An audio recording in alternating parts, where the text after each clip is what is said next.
Shalom, Assalamualaikum, Om Swastiastu, Namo Buddhaya, Salam Kebajikan. Perkenalkan, nama saya Yosefin Elizabeth dari kelas D, Fakultas Hukum Angkatan 2019. Di sini, saya akan menjelaskan salah satu topik mengenai hukum agraria, yaitu hak sewa. Menurut pengertiannya sendiri, hak sewa itu adalah hak yang memberi wewenang untuk menggunakan tanah milik pihak lain dengan kewajiban membayar uang sewa pada tiap-tiap waktu tertentu.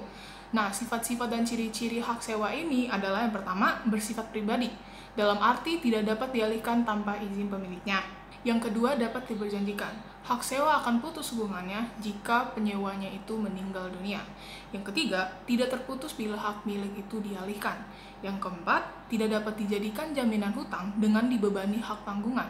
Yang kelima, tidak dapat dilepaskan. Dan yang keenam, tidak perlu didaftar, cukup dengan perjanjian yang tuangkan dalam akte otentik atau akte di bawah tangan.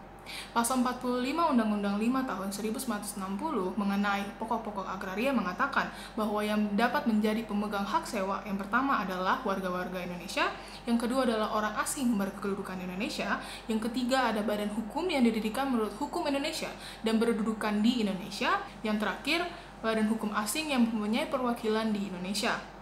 Pasal 44 ayat 2 mengatakan bahwa pembayaran uang sewa dapat dilakukan melalui yang pertama, satu kali atau pada tiap-tiap waktu tertentu.